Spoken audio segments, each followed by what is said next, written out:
Hai, Assalamualaikum warahmatullahi wabarakatuh. Selamat petang. Okey, kepada semua guru dan pelajar yang ada kat sini, terima kasih sebab masih stay dengan saya. Kita akan teruskan sesi perkongsian hari ini dan sebelum tu suka saya nak ingatkan tentang beberapa peraturan lah. Okey. Yang pertama, sila mute mikrofon anda sebab kalau tak mute nanti bunyi bising kat belakang tu akan mengganggu orang lain. Yang kedua, jangan tekan rekod. Okey, jangan tekan rekod sebab rekod ni saya yang akan buat. Okay, nanti saya akan share dengan anda semualah. Kemudian yang ketiga, semua bahan yang dikongsi pada hari ini, saya share dalam satu grup Telegram. Yang mana link tu saya dah tulis dekat chat. Jadi boleh klik dekat link tu dan masuk ke chat, nanti ambil bahan. Ya. Dan dalam Telegram tu juga, anda semua boleh tanya, boleh tanya soalan. Okay, kalau nak tanya soalan masa sesi ni dibuat pun boleh. Cuma just on microphone dan lepas tanya soalan, mutekan balik. Okay, boleh Okay. So, hari ni kita akan ikuti Jom Skor Geografi PT3 2020. Saya yakin bila anda semua commit untuk duduk kat sini, boleh spend masa sejam lebih ni, kamu memang semua nak dapat A lah dalam Geografi PT3. Okay, dan sebenarnya sesi ini merupakan salah satu sesi yang ada dalam Wakaf Ilmu Geografi Kupang Pasu.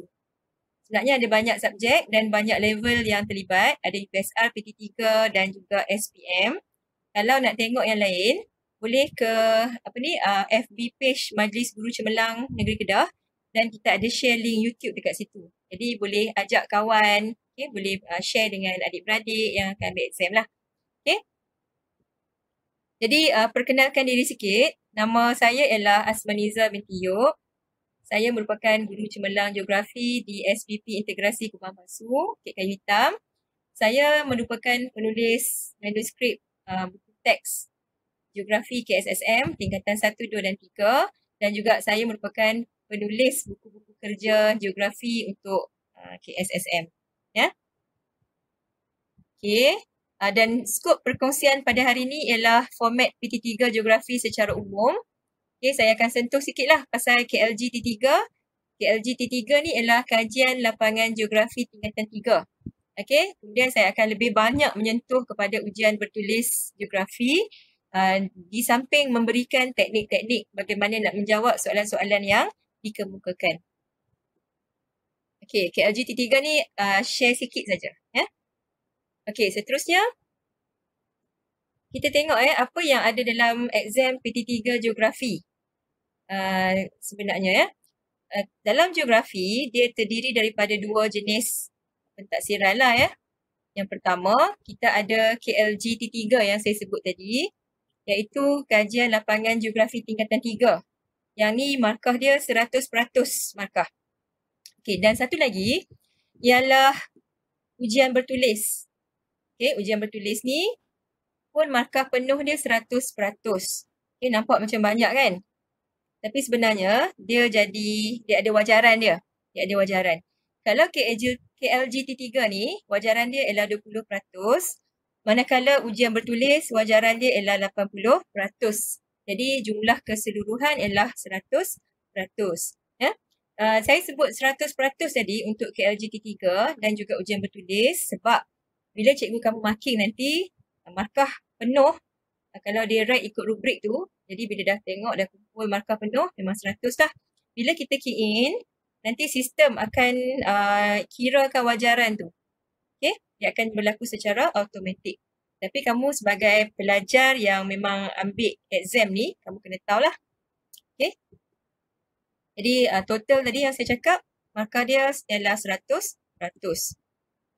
Okay, ini ialah format instrumen PT3 Geografi yang bermula dari tahun lepas. Jadi tahun ni pun sama juga, dia pakai format yang sama. Jadi kita ada ujian bertulis dan juga kita ada kajian lapangan, kerja khusus ya. Jadi saya nak pergi ke ujian bertulis dulu. Ujian bertulis ni dalam tu, dia terdiri daripada 3 bahagian. Okay, bahagian A ialah objektif aneka pilihan, soalan objektif. Kemudian bahagian B kita ada subjektif respon terhad. Okay. Kemudian bahagian C ialah subjektif respon terbuka. Okay, apa dia yang ada dalam tu? Jadi untuk bahagian A, objektif aneka pilihan, ada 20 soalan objektif yang kamu kena jawab semua sekali. Okey, markah dia ialah 20 markah. Maksud dia 20 soalan, 20 markah, satu soalan, satu markah. Okey, untuk bahagian B, ada 4 soalan subjektif, kena jawab semua, di mana markah penuhnya ialah 50 markah. Dan untuk bahagian C, ini ialah bahagian subjektif respon terbuka atau esei pendek, di mana ada 4 soalan dan kamu kena pilih 3 soalan yang kamu rasa sangat yakin untuk jawab. Okey, dan markah untuk 3 soalan ni ialah 30 markah. Okey, jadi jumlah keseluruhan dia ialah 100% lah. Dan wajaran 80. Tempoh ujian 2 jam. Kemudian konstruk kamu boleh tengok kat situ Dia mengingat, memahami, mengaplikasi, menganalisis, menilai, mencipta. Dan kaedah penskoran dia ialah dikotomus dan analitik. Di mana guru kamu akan menggunakan rubrik untuk marking lah nanti. Okey, yang ni ujian bertulis. Untuk kerja kursus, kajian lapangan geografi tadi, dia dalam bentuk tugasan. Okey, hanya satu tugasan je, satu tajuk je yang akan guru kamu minta kamu buat, di mana markah keseluruhan ialah 100%, macam yang saya bagi tahu tadi. Okey, dan tempoh ujian ditulis tingkatan 3 kan? Maksudnya kamu kena buat semasa kamu di tingkatan 3 tu. Bukan maksudnya daripada form 1 bawa ke form 2, bawa ke form 3, bukan. Semasa kamu di tingkatan 3, mengikut tarikh peperiksaan ataupun tarikh yang dikeluarkan oleh LPM, kena buat dalam tempoh tu. Maknanya dia ada tempoh untuk kita ke lapangan, fasa untuk kita menulis. Okey, yang ni cikgu kamu akan beritahu lah bila exact tarikh tu sebenarnya. Bila PKP ni berlangsung, kita pun tak tahu ada perubahan kat mana kan. Okey, jadi tunggu cikgu beritahu lah. Okey, dan untuk kaedah penskoran masih menggunakan rubrik juga. So cikgu kamu akan marking ikut rubrik. Okey, seterusnya. Ni tarikh yang asal lah, tarikh yang diberi oleh LPM dulu. Katanya akhir September hingga awal Oktober. Tapi tarikh sebenar tu tak tahu. Okey. Kemudian untuk KLG T3 pun dia bagi tempoh Jun-Julai. Kalau ikut tarikh awal lah. Jadi lepas PKP ni mungkin ada perubahan yang tu akan dimaklumkan kemudian. Untuk skop, okey, bagi ujian bertulis dulu, semua tema akan ditanya. Semua tema yang kita belajar masa form 1, form 2 dan form 3. Kecuali, tak ada kecuali yang ni, memang tanya semua. Ada kemahiran geografi, geografi fizikal, geografi manusia, geografi kawasan dan isu alam sekitar. Tanya semua. Okey, untuk kerja kursus pula, dia tanya semua juga kecuali kita tak ada pasal geografi kawasan. Yalah, geografi kawasan kan Asia Tenggara dengan Asia ataupun dunia, jadi tak ada lah dalam tu. Bermaksud kamu kena faham, kena menguasai semua skop ataupun semua topik yang telah dipelajari masa di tingkatan 1, 2 dan 3. Sebab kesemuanya akan berkait nanti. Okey, bagaimana nak skor? A. Tadi bila kita ikut teknik menjawab, kita nak dapat A lah kan? Jadi macam mana cara dia? Kamu kena tahu yang kejayaan ni kita kena rancang. Kita kena tahu macam mana nak buat. Jadi, cara dia macam mana? Cikgu dah kira dah. Okey. Berapakah markah minimum yang anda kena capai? Markah minimum ni maksudnya berapa paling common yang kena capai? Berapa markah paling sikit yang kamu kena capai untuk dapat A? Okey. Jadi untuk markah kerja kursus ataupun KLG T3, dia per 100 tadi kan? Kamu kena dapatkan 80 at least per 100. Okey, kalau dapat lagi banyak tu lagi baik lah. Sebab kalau 80 per 100, jadi wajaran dia ialah berapa? 16 per 20 sahaja. Okey, macam mana pula dengan ujian bertulis? Okey, markah untuk ujian bertulis, paper ni, kertas ni, paling common ataupun paling minimum, paling sikit kalau nak dapat A, kamu kena skor 86 per 100. Kalau tadi kajian lapangan dapat tinggi, dapat 90 tu lagi baiklah. Maksudnya kita taklah struggle sangat dekat kertas ni kan. Jadi kalau kerja khusus dapat 80, maksud dia kertas mesti dapat 86. Okay, macam mana tu 86? 86 ni maksud dia bahagian A, kamu mesti dapat 16 per 20. Kena salah 4 saja. Okay, 4 saja kesalahan yang dibenarkan. Kejam tak? Okay. Kemudian untuk bahagian B, kamu kena dapat 44/50. Maksudnya boleh salah 6 je. Macam nak buat? Adalah cara dia kan? Kemudian bahagian C, daripada 30 markah yang diperuntukkan, kamu kena dapat at least 26. Maknanya salah 4 jugalah. Okay? Jadi bila tambah 16, tambah 44, tambah 26, markah dia ialah 86. Jadi 86 ni, kenapa Sebab wajaran dia akan jadi 68/8/80. Okay, kalau kita tambah wajaran-wajaran tadi, total marks ialah 84/5/100. A lah tu kan, 85 kan? Tu pun A minimum, A atas pagar.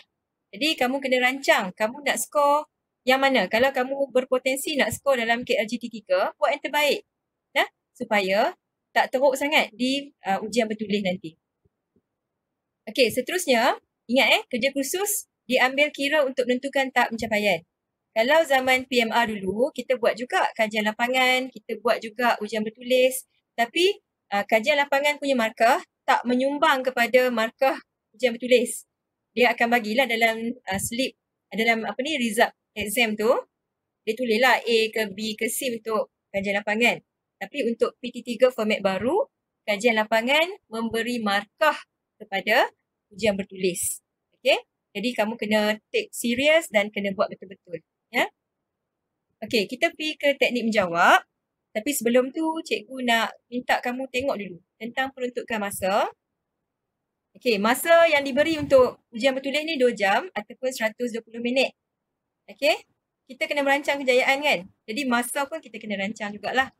Okay, macam mana nak buat?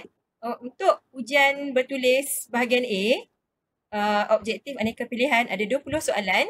Jadi kamu kena gunakan 20 minit saja. 20 minit pula. 40 minit saja. Maksud dia, satu soalan 2 minit. 2 minit tu lama tau. 2 minit tu lama. Okay? Jadi 20 minit, 20 soalan, darab 2 minit sama dengan 40 minit. Okay? Kalau kamu dah biasa jawab, dah selalu praktis, sebenarnya kamu boleh spend lebih kurang daripada tu. Okay? Kemudian untuk bahagian B pula, dia ada 4 soalan jawab semua. Okay, jadi satu soalan masa yang diperuntukkan tu ialah 10 minit. Jadi 10 minit darab 4 soalan sama dengan 40 minit. Ya, 40 minit lah. 10 minit tu pun lama juga. Kamu kalau biasa buat latihan banyak kali, kamu akan dapat jawab dengan lebih cepat daripada tu. Okay, untuk bahagian C, ada 4 soalan. Kamu perlu jawab 3 je yang kamu rasa paling yakin. Jadi masa yang diperuntukkan untuk satu soalan ialah 10 minit. Lama juga. Okay. Jadi 10 minit darab 3 soalan sama dengan 30 minit. Okay. Jadi 40 minit kena spend dekat bahagian A, 40 minit spend dekat bahagian B dan 40 minit spend dekat bahagian C.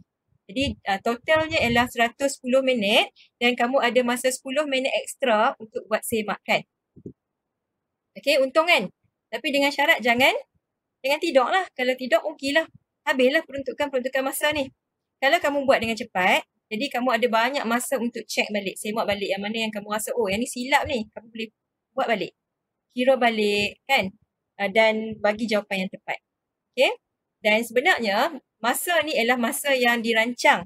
Kamu boleh buat dengan lebih cepat kalau kamu praktis macam yang cikgu cakap tadi. Sebab practice makes perfect. Okay. Right. Okay. Apa lagi? Okay, seterusnya jawab soalan mudah dulu. Tak tahu bulatkan besar-besar, tinggalkan dulu dan nanti patah balik. Yang ni selalu cikgu kamu pesan So keep calm and relax. Exam ni kena relax. Okay, cikgu nak ke soalan objektif aneka pilihan dulu yang pertama. Jadi soalan ni kena jawab semua, ada 20 soalan. Kemudian markah pun 20, means that satu soalan sama dengan satu markah. Jadi dalam bahagian A ni, skop yang ditanya ialah semua tema dalam geografi kecuali kemahiran geografi. Kamu takkan jumpa tau. Kamu takkan jumpa soalan pasal jarak, pasal bearing, pasal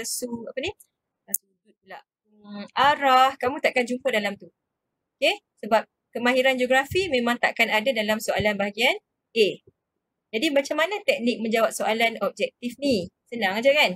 Jadi untuk objektif, seperti mana yang cikgu cakap tadi, jawab semua soalan. Okay? Sebenarnya ada orang yang memang terror, dia memang boleh jawab dengan cepat. Tapi kita takut ketereran tu menyebabkan kelalaian. Jadi kelalaian tu boleh menyebabkan markah kurang. Jadi jangan kalut-kalut sangat, kan? Relax. 2 minit tu lama. Jawab soalan semua. Okay. Kemudian baca soalan dengan teliti, garis kata kunci soalan, garis kehendak soalan. Kalau dia kata dia nak ciri, bagi ciri. Kalau dia kata dia nak faktor, bagi faktor. Dia nak kesan, bagi kesan. Ya. Kemudian lepas kita garis kata kunci soalan, kita cuba labelkan rajah-rajah ataupun peta yang ada yang dibagi tu untuk mendapatkan idea jawapan. Ya. Kemudian semak jawapan satu-satu. Kemudian buat pilihan yang munasabah. Kalau tak munasabah, buanglah. Terutamanya kepada soalan yang ada dua jawapan dan pilih jawapan yang terbaik. Okey, teknik ni cikgu panggil dia sebagai bagels. Baca, garis, label, semak. Kena buat selalu. Okey, kita pergi ke soalan yang pertama. Kita try tengok. Ini adalah soalan objektif aneka pilihan. Jadi dibagi gambar Danau Toba. Ya, Danau Toba. Jadi macam mana? Kita buat dulu teknik bagels ni. Baca, garis, label, semak. Baca dulu. Bentuk muka bumi di atas merupakan sebuah apa dia? So, bila kita gariskan kata kunci, dia adalah bentuk muka bumi. So, dia nak tentang jenis bentuk muka bumi. Apa yang anda ingat tentang Danau Toba, kamu boleh labelkan lah. Labelkan dulu untuk jana idea. Okay, tasik volkanik, pelancongan. Okay, dan bila tengok pada jawapan, ada kan? Tasik volkanik, automatik jawapan dia ialah B. Okay, senang. Memang senang pun, tapi kita takut pelajar cemerlang macam kamu ni akan buat silap. Okay? Jadi, bila kita buat macam ni, kita boleh jawab dengan tenang dan tepat. Ya? Okay, yang kedua, ini adalah gambar foto berkaitan dengan hutan paya air masin ataupun hutan paya bakau. Betul tak? Kan? Okay, macam biasa gunakan bagels.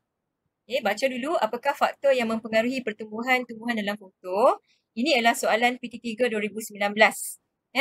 Gariskan kata kunci dia nak apa? Oh, okey, dia nak faktor. So, kata kuncinya adalah faktor lah. Apa yang anda ingat tentang hutan paya air masin ni? Jadi, labelkan siap-siap kat situ. Contengkan kat kertas soalan tu. Pinggir pantai, saliran buruk, tanah berlumpur. Tengok jawapan. Ada tak? Ada kan? Kawasan pantai berlumpur. Okey, so jawapan yang anda bagi tu tepat, insyaAllah. Okey, yang ketiga, soalan berkaitan dengan peta. Sama juga, peta pun sama. Okey, jangan kalut. Guna teknik bagels tadi. Kawasan bertanda manakah di peta 1 merujuk kepada pernyataan di bawah. Pernyataannya ialah dataran beralun. Okey, tanaman utamanya ialah kelapa sawit dan getah. Kan? Okey, mungkin yang pandai tu tahu dah jawapan. Tapi jangan kalut. Relax dulu. Baca dah. Kemudian gariskan dia nak apa? Dia nak kawasan. So, kata kuncinya ialah kawasan. Okey, labelkan dulu apa yang anda ingat. A ialah dataran Kedah Perlis untuk padi. B ialah dataran Kelantan untuk padi. C ialah dataran Johor untuk kelapa sawit dan juga getah. Nampak tak? Okey, dan D ialah Kundasang untuk tanaman hawa sederhana. So, jana idea. Dapat jawapan tak? Automatik jawapannya ialah C. Senang kan? Okey. InsyaAllah senang lah. Okey, soalan berikutnya. Ini adalah soalan aneka pilihan dui jawapan. Okey, kalau jenis macam ni memang kena alert lebih lah. Soalannya kita guna kaedah ataupun teknik bagel juga. Dan juga teknik singkir. Teknik singkir. Biasa cikgu-cikgu memang sangat tahu dan student yang biasa guna memang sangat tahu. Soalannya, baca dulu. Apakah amalan yang menepati konsep teknologi hijau? Soalan ni adalah soalan PT3 2019. Gariskan kata kunci. So, amalan. Kata kunci ni adalah amalan teknologi hijau. Okey. Apa dia tu? Amalan teknologi hijau. Labelkan dulu. Apa yang kamu tahu? Tak awam. Tenaga solar. Kongsi kereta. Betul tak? Okey. So, ada jawapan tak kat situ? Mari kita tengok. Untuk pilihan yang pertama, meningkatkan penggunaan tenaga solar. Betul tak? Betul kan? So, mana-mana jawapan yang tidak ada nombor 1 kita buang. Right? Okay. Kemudian nombor 2, penggunaan plastik bungkus makanan. Tak, salah lah kan? Salah kan? Okay, bila salah, mana-mana jawapan yang ada nombor 2 kita buang, automatik jawapannya ialah B. Okay, sebab tu kena relax, baru kamu akan nampak jawapan satu-satu. Okay, soalan berikutnya, masih soalan aneka pilihan dui jawapan, kan? Okay, sama juga teknik singkir dan jangan lupa bagels kita tadi. Baca dulu apakah fenomena yang berlaku akibat peredaran bumi mengelilingi matahari. Soalan ni adalah soalan PT3 2019. Jadi, apa kehendak jawapan gariskan? Kehendak dia ialah dia nak tahu akibat fenomena yang berlaku akibat peredaran bumi. Okay, akibat ataupun kesan. Okay, boleh tulis dulu apa yang kita ingat. Labelkan dulu. Okay, kalau peredaran bumi ni yang macam ni lah, kejadian 4 musim, fenomena gerhana bulan matahari kan. Okay, dan kita jawab satu persatu. Satu betul kan? 4 musim. So, mana-mana jawapan yang tidak ada nombor 1 kita buang. Tinggallah 2. Tengok nombor 2 pula. Gerhana matahari betul tak? Betul kan? Okay. Mana-mana jawapan yang tidak ada nombor 2 kita buang. Jadi, automatik jawapannya ialah A. Senang tak? Okay, senang InsyaAllah. Senang sangat. Okay, jom kita ke bahagian seterusnya, B dan C. Jadi, bahagian B ni adalah soalan subjektif respon terhad, manakala bahagian C ni adalah respon terbuka. Jadi, sebenarnya sebelum kita mula menjawab ni, soalan-soalan yang berkaitan dengan respons, kita biasanya kena jawab berdasarkan kata tugas. Okay, kata tugas ni yang pertama cikgu nak bagi tahu kamu, kalau jumpa soalan di mana depan dia ataupun kata tugas dia ialah nyatakan, senaraikan, tuliskan, apakah, berapakah, takrifkan, definisikan, namakan, labelkan, kena pasti, bilakah. Kalau jumpa kata tugas yang macam ni, nak buat macam mana? Okey, beri fakta sahaja. Tak payah susah-susah jawab, huraikan, tak payah susah-susah bagi contoh, tak perlu. Bagi fakta saja. Okey, nak bagi banyak mana? Bilangan jawapan adalah berdasarkan kepada peruntukan markah. Kalau markah dia 5, maka kamu kena bagi 5 fakta. Kalau kamu bagi 100 fakta yang betul sekalipun, markah maksimum ialah 5 saja. Okey? Seterusnya, kata tugas jelaskan, terangkan, mengapa dan bagaimana. Okey? Kalau jumpa soalan yang kata tugas kat depan dia macam ni, apa nak buat? Kamu kena bagi jawapan fakta dan huraian sahaja berdasarkan peruntukan markah. Dan kalau huraian salah, contoh boleh dipakai. Maksud dia macam ni. Selalu cikgu bagi tahu, kalau nak selamat, walaupun dia kata jelaskan, terangkan, mengapa, bagaimana, bagi fakta dan huraian saja kan?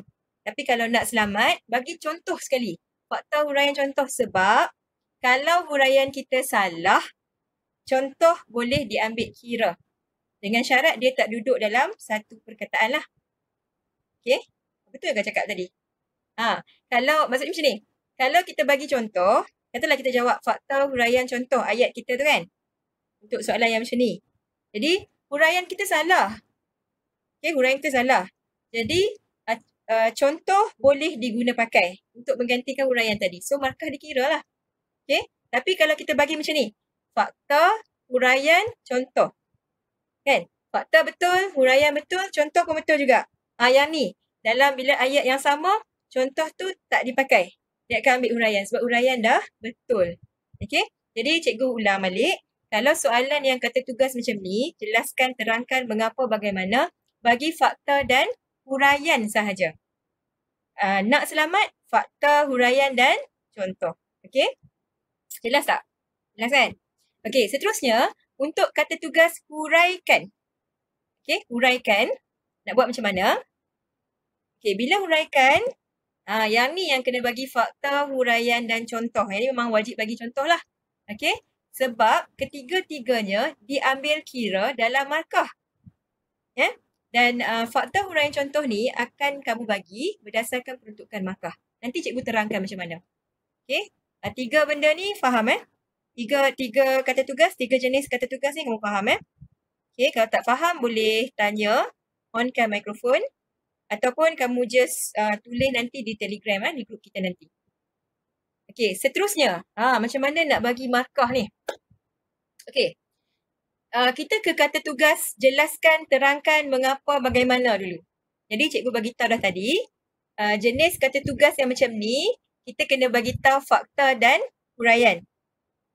Dan contohlah, fakta, huraian, contohlah. Okey. Selalunya markah penuh untuk soalan yang kata tugas macam ni, 4 markah. Ada juga yang 6. Tapi kebanyakannya selalunya ialah 4 markah. Kalau markah penuh 4, kamu kena bagi 2 fakta, 2 huraian ataupun contoh. Okey? Boleh buat ayat, boleh buat 2 ayat. Satu ayat ada fakta huraian, satu ayat lagi ada fakta huraian. Yang tu yang terbaik lah. Okey. Kalau pelajar jawab macam ni, macam mana cikgu bagi markah? Okey tengok sama-sama. Kalau pelajar bagi 2 fakta saja, huraian tak ada contoh lagi lah kan. Jadi markah yang boleh kamu dapat maksimum untuk jawapan tadi ialah 2 markah. Kalau pelajar bagi 1 fakta, 1 huraian, dapat 2 markah juga. Okey, kalau pelajar bagi 2 fakta, 1 huraian, 3 markah. Kalau pelajar bagi 3 fakta, 1 huraian, bukan 4 tapi 3 markah. Sebab dah bagi tahu tadi, untuk fakta, markah maksimum yang diterima 2 saja. Kalau kamu bagi 3, semua betul pun, 2 je yang dia akan ambil kira. So, 3 fakta, 1 huraian, 3 markah. Okey, 2 fakta, 2 huraian pelajar bagi. So, just nice lah, 4 markah. Kemudian, untuk soalan yang 6 markah ni, 2 fakta, 2 huraian, 1 contoh. Okey, boleh diterima contoh tu. Maksudnya, kalau bagi 2, 2, 1, jika markah maksimum dia 6, kamu akan dapat 5 lah. Okey, tapi kalau markah maksimum dia bagi 4, kamu akan dapat 4. Walaupun 5 tu betul, 2 fakta tu betul, 2 huraian kamu bagi tu pun betul, 1 contoh pun betul. Tapi disebabkan markah maksimum soalan tu 4, maka kamu dapat 4 markah saja. Okey, faham?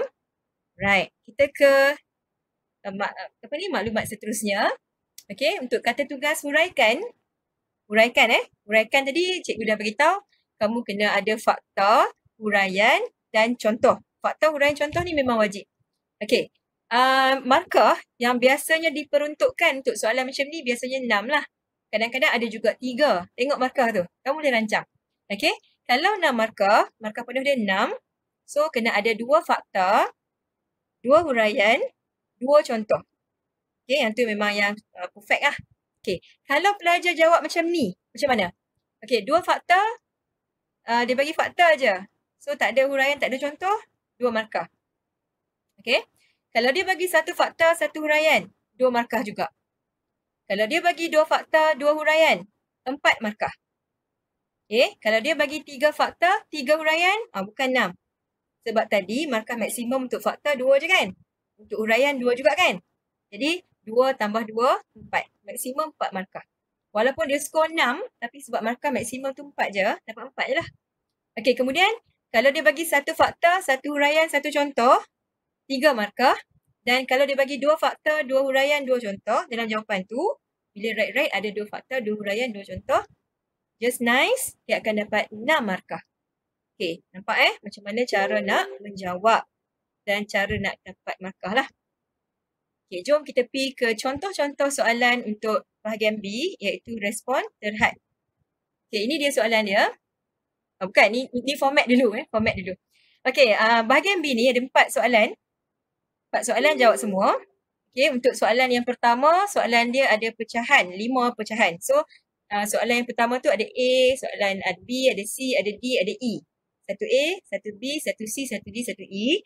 Dia bagi dalam bentuk struktur, markah dia 15. Okey, untuk soalan nombor 2, pecahan dia ada 3, maksudnya 2A, 2B, 2C, bentuk soalan struktur. Jumlah markah dia 15. Banyak ni. Sebab kedua-dua soalan nombor 1 dan nombor 2 ni merupakan soalan kemahiran geografi.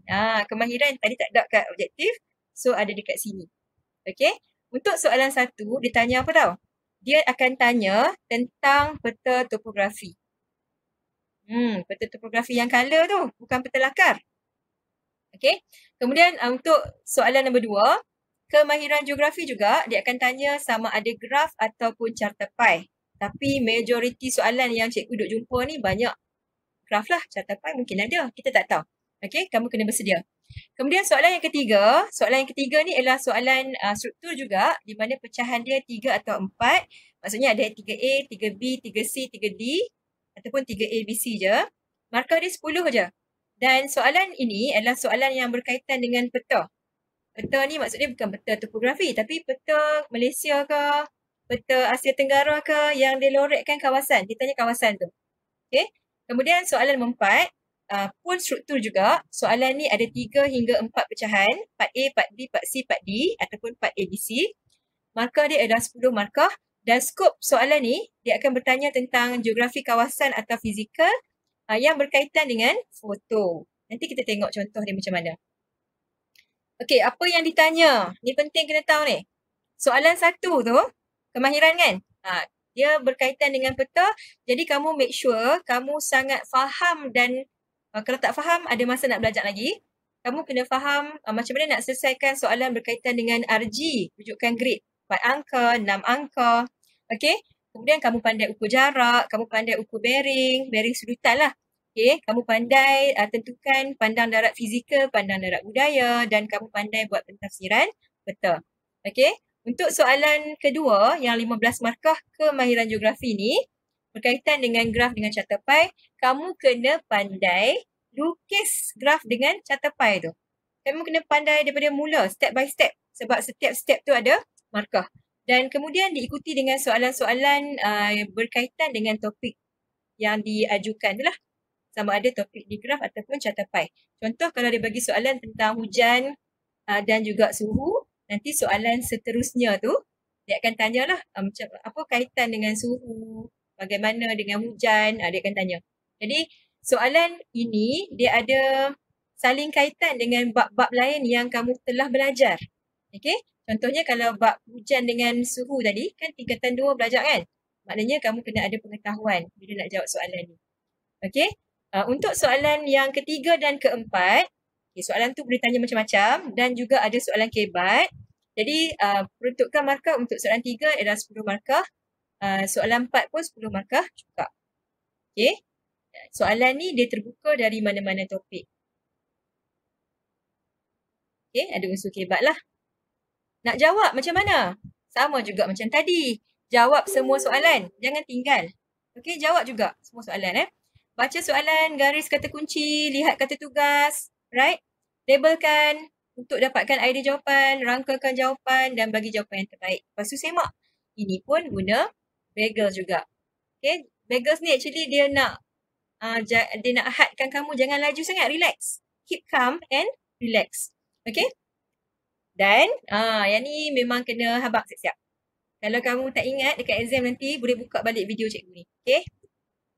Bawa pensel 2B.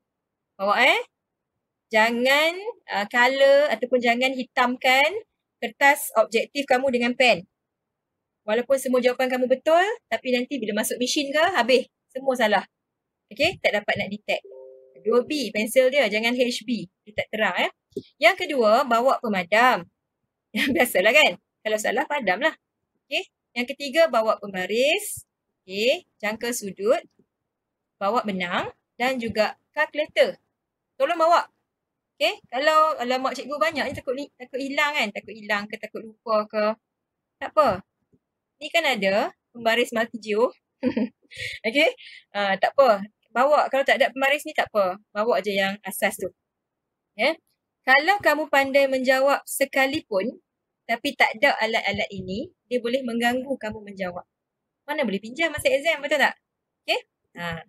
Bawa Okay, soalan yang pertama yang berkaitan dengan bahagian B adalah soalan peta. Yang ni cikgu nak minta kamu ready dengan soalan peta. Okay, apa yang kamu kena ambil tahu dulu bila jumpa soalan peta ini? Right? Arah mata angin. Anggapkan dia duduk tengah-tengah. So, kamu tahu mana utara peta, mana timur laut peta, mana timur peta, mana selatan peta, mana barat peta. Okay. Kemudian, tengok kepada skala yang diberi. Kalau dia bagi skala macam ni, senanglah dia habaq siap-siap lah. 1 cm mewakili 0.5 km. Senanglah. Tapi, biasanya peta topografi ni, yang original tu, selalunya dalam bentuk skala pecahwakilan ataupun skala lurus. Kamu kena pandai baca. Okay, skala pecahwakilan contoh 1/50,000. Maksud dia apa dia? Kalau kamu pandai ukur jarak tapi tak faham pasal skala, tak boleh. Okay, kamu kena faham. Jadi 1/50,000 ni bersamaan dengan 1 sentimeter mewakili 0.5 kilometer. Okay, kalau dah tahu benda ni memang selamat. Kita tengok soalan contoh soalan. Baiklah, soalan yang pertama ni, nyatakan rujukan grid 6 angka session trigonometri Bukit Pari-Pari. Apa yang kena buat ialah cari dulu Bukit Pari-Pari tu kat mana. Jadi ini Bukit Pari-Pari. Okey. Kemudian bila nak tentukan RG 6 angka, kamu kena tengok dekat persilangan garisan timuran dan utaraan. Baca timuran dulu, baru baca utaraan. Okey. Ini ialah garisan timuran yang lalu tengah-tengah session trigonometri tadi. Dan ini ialah garisan utaraan. So sekarang ni baca di titik persilangan dia. Okey, jadi jawapan yang diberi, jawapan yang pelajar beri, katakanlah 141,889. So ini jawapan yang tepat. Jadi markah maksimum kamu dapat ialah 2 markah. Okey, tapi dia ada cara pemarkahan ya. Jadi kamu tengok betul-betul. Kalau pelajar bagi jawapan tepat, macam dalam skema, so dapat 2 lah, dapat penuh lah. Okey, tetapi ada kelonggaran sikit. Kalau pelajar bagi jawapan kurang ataupun lebih 1, macam ni okey, tetap dapat 2 markah juga. Okey, kalau tadi jawapan tepat 141,889, kalau kurang 1 lebih 1, 141,888 ataupun 141,890, tetap diterima sebagai jawapan markah penuh. Okey, tapi kalau kamu bagi jawapan kurang atau lebih 2 tempat, macam ni, markah bagi juga, tapi 1 saja. Okey, faham Kalau maksudnya kita punya jawapan kita tak tepat, kurang lebih 1, still dapat markah penuh. Tapi kalau kurang atau lebih 2, dapat 1 je. Kalau lebih daripada tu, tak dapat langsung. Okey, faham Okey, seterusnya soalan. Kira jarak Sungai Kemas dari RG 090867 ke RG 112860. Okey, markah penuh 2 markah. Apa nak kena buat? Bila soalan sungai, nak guna apa? Benang lah kan? Benang paling tepat. Tapi kalau tak ada benang, jangan risau. Jangan pula ambil benang baju. Jangan pula tarik rambut. Tapi lelaki rambut pendek kan? Tak boleh kan? Okey, ambil jalur kertas. Boleh? Gunakan jalur kertas. Pusing. Dapat satu ukuran. Ukur dekat pembaris. Tapi kalau ada benang, sangat baiklah. Okey? Jadi apa nak buat dulu sebelum ukur? Tengok kat mana RG 090867. Okey, kat sini. Okey, kemudian mana RG 112860 kat sini. Tak pandai baca RG, takkan jumpa sayang. Okey, kena pandai baca RG. Then, ukurlah dari situ. Ukurlah dua-dua point tu, dari point tu ke point tu. Nanti baca dekat pembaris berapa cm. Dan darabkan dengan skala yang diberi. Okey, katalah student bagi jawapan. Okey, skala kena ambil tahu 3.75 km. Ini jawapan dalam skema. So, of course akan dapat 2 markah. Okey, macam tadi juga ada kelonggaran. Kalau student jawab kurang atau lebih 1, macam ni, masih dapat 2 markah juga.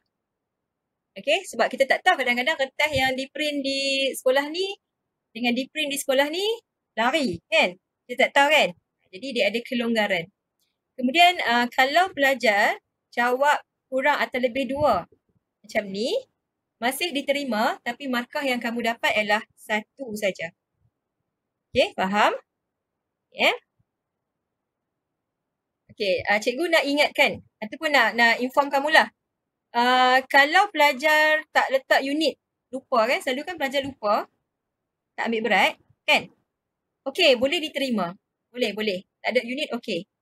Jangan letak unit yang salah. Contohnya kamu unit kilometer jawapan dia, tapi kamu letak meter ataupun sentimeter. Memang salah, semua salah terus. Jadi nak selamat, tak letak lah. Okay, tapi janganlah tak letak. Letaklah. Kita belajar, memang kena buat bagi sempurna. Okay? Okay, baiklah. Kita pergi ke soalan yang berikutnya. Soalan berikutnya ialah soalan berkaitan dengan bearing sudutan. Jadi bila kita nak buat soalan bearing ni, peralatan yang kena ada ialah protractor ataupun jangka sudut kan. Kalau tak ada jangka sudut, kalau pandai jawab macam mana sekalipun, susah sebab tak ada peralatan. Okey, soalan tanya bearing sedutan Balai Polis Seberajaya 092883 dari sekolah di Kampung Kemboja 101891. Jadi dia nak bearing sedutan Balai Polis. Okey, jadi kamu kena ukur dari sekolah di Kampung Kemboja. Jadi apa yang nak kena buat ialah tentukan dulu lokasi Balai Polis Seberajaya ikut RG yang diberi. Jadi kat sinilah. Okey, kemudian tentukan kedudukan sekolah di Kampung Kemboja kat sini dan hubungkan kedua-dua poin berkenaan. Okey, disebabkan kita kena ukur dari sekolah di Kampung Kemboja, maka letakkan protractor dekat situ tepat-tepat dan ukur dari utara sampai ke garisan penghubung. Okey, yang merah tu ya. Jadi jawapan yang diberi ialah 230 darjah. Ini jawapan dalam skema. Kalau pelajar jawab tepat macam ni, dapat markah penuh 2 lah. Okey, tapi ada kelonggaran kalau pelajar jawab kurang ataupun lebih 1. Contohnya jawapan pelajar ada 29 darjah ataupun 231 darjah, markah tetap diberi penuh. Kalau pelajar jawab kurang atau lebih 2, okey, dapat markah juga tapi 1 sahaja. Dan suka diingatkan kepada pelajar, kalau bolehlah bagi unit tu kena tepat. Okey, kalau tak bagi unit pun tak ada masalah sebenarnya sebab kalau simbol darjah tu pelajar tak letak sebab lupa ke kan, tetap diterima jawapan tu. Ya? Tapi kalau simbol yang diberi darjah Celsius maksudnya salah. So, jawapan tu kalau dia punya sudut betul pun, jawapan tu tidak diterima. Contohnya kamu letak 230 darjah Celsius. 230 tu tepat dah. Tapi bila unit tu salah, maka jawapan tu tidak diterima. Okey. Soalan berikutnya ialah, jelaskan mengapa kawasan Teberau Jaya menjadi tumpuan penduduk. 3 markah. Jadi soalan ni berkaitan dengan soalan pentafsiran peta. Kata kuncinya ialah kata tugas ialah jelaskan. Okey. Kemudian markahnya ialah 3. Jadi bila jelaskan ni fakta huraian, betul tak? Ataupun fakta huraian atau contoh. Okey. Jadi bila 3 markah, pelajar boleh bagi jawapan macam ni. Okey, cadangan jawapan dia sama ada pelajar bagi 2 fakta 1 huraian ataupun contoh ataupun 1 fakta 2 huraian ataupun contoh. Jadi ni antara contoh jawapan yang boleh diberi untuk menjawab soalan ini. Okey, senang aja. Banyak kemudahan awam seperti balai polis. Dalam satu ayat ada fakta dan huraian. Simple kan? Okey, seterusnya, tu baru 2 markah tadi. Terdapat kawasan tanam pamah rata yang sesuai untuk pertanian. Ada fakta dan huraian. Yang ayat pertama tadi ada fakta dan contoh. Okey. Ayat yang kedua ialah fakta dan huraian. Jadi, pelajar bagi 2 fakta, 2 huraian. Yang betul. Okey, kalau ikutkan markah penuh 4 lah kan. Tapi sebab markah maksimum ialah 3, maka pelajar boleh dapat 3 markah. Okey. Soalan yang berikutnya masih soalan berkaitan dengan pentafsiran. Jelaskan mengapa kawasan hutan Bukit Kayu penting kepada alam sekitar. Jadi kalau soalan macam ni, cikgu nak minta kamu guna teknik bagels tu. Sebab kita tak kalut. Okey? Yang pertama tengok kata tugas soalan, jelaskan. Okey? Kemudian dia kata kenapa kawasan tu penting kepada alam sekitar. Ingat alam sekitar bukan kepada manusia. Jadi kena jawab kepentingan kepada alam sekitar. Jadi dia punya markah ialah 4. Bila jelaskan 4 markah, fakta huraian kan? Fakta huraian atau contoh. Jadi, 2 fakta, 2 huraian atau contoh. Okey, sebaiknya lah.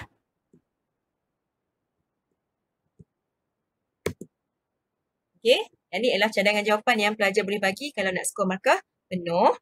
Dan ini adalah antara contoh jawapan yang boleh diberi.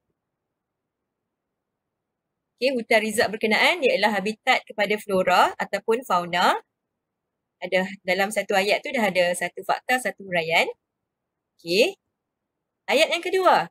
Terdapat tumbuhan hijau yang menyederhanakan suhu. Ataupun terdapat tumbuhan hijau yang bertindak sebagai penghalang hakisan. Nampak tak? Satu ayat ada fakta dan huraian. Jadi untuk memenuhi markah 4 markah ni, kena bagi 2 ayat yang ada fakta huraian. fakta huraian. Jadi kita akan dapat 2 fakta, 2 huraian ataupun contoh yang membawa markah sebanyak 4 markah. Tadi mula-mula tadi cikgu dah pesan dah. Dalam soalan jelaskan, terangkan, mengapa, bagaimana. Kamu kena bagi fakta dan huraian sebenarnya. Tapi nak selamat, boleh bagi contoh. Sebab kalau huraian kamu salah, at least contoh kamu boleh diguna pakai. Okey, faham ya? Okey, seterusnya. Ada tips. Kalaulah soalan-soalan berkaitan peta ni ditanya tentang faktor. Berkaitan dengan pertanian lah selalunya kan. Soalan ni minta kamu tengok, perhati kepada apa pandang darat yang ada dalam peta sebenarnya. Kamu kena alert. Okey? Banyak soalan berkaitan dengan peta topografi ni, dia akan tanya, apakah faktor yang mempengaruhi tanaman padi di kawasan tersebut? Okey? Ataupun apakah faktor yang mempengaruhi tanaman getah dan kelapa sawit di kawasan tersebut? Bila tengok faktor, kamu kena tengok apa pandang darat yang ada. Kalau kamu tengok tentang bentuk muka bumi, jadi kalau padi ni bentuk muka bumi tanah pamah lah yang menjadi faktor dia, membolehkan padi ditanam. Kalau bentuk muka bumi untuk getah dengan kelapa sawit, kamu akan nampak tanah pamah yang rata dan kontur. Jadi kita boleh beritahu bentuk muka bumi tanah pamah yang rata dan beralun mempengaruhi pertanian getah dan kelapa sawit. Nampak tak? Okey. Tengok ada tak jalan raya? Kalau ada jalan raya, kita boleh kata jaringan pengangkutan yang baik sebagai faktor dia. Ada tak pertempatan dekat kawasan tu? Kalau kita nampak macam ada kampung kan, ada rumah-rumah tu, simbol-simbol rumah tu, maksud dia faktor yang mempengaruhinya ialah bekalan tenaga buruh yang ramai. Okey? Ada sungai tak kat kawasan tu? Kalau nampak sungai, maksud dia faktornya ialah bekalan air dari sungai ataupun bantuan pengairan untuk padi. Kalau untuk getah dan kelapa sawit, kita boleh beritahu terdapat saliran yang baik. Okey, ini antara tips lah kalau ada soalan berkaitan dengan faktor mempengaruhi pertanian dalam soalan peta tersebut. Okey. Seterusnya, kita nak bincang soalan bahagian B juga, iaitu soalan yang kedua. Soalan yang kedua ni biasanya soalan yang berkaitan dengan graf ataupun carta pie. Soalan carta pie ni ada tapi jarang ditanya lah. Graf banyak. Tapi macam mana pun kita kena bersedia juga. Dalam soalan berkaitan dengan graf dan carta pie ni, apa yang dia nak soal kamu ialah berkaitan dengan kemahiran melukis. Kamu kena pandai melukis setiap satu tu. Okey? Dan juga ada juga soalan yang berkaitan dengan pentafsiran. Di mana dia akan kaitkan dengan tema-tema yang berkaitan. Nak jawab tu kena ada pengetahuan lah tentang tema-tema yang berkaitan. Okey, kita tengok soalan macam mana. Okey, soalan ni. Jadual 1 menunjukkan min suhu bulanan. Okey, Bandaraya Kuala Lumpur pada tahun 2018. Jadi dia bagi jadual lah, dia dah bagi data siap-siap. Dan dia tanya soalan dekat bawah tu.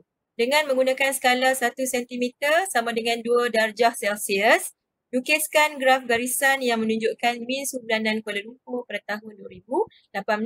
8 markah.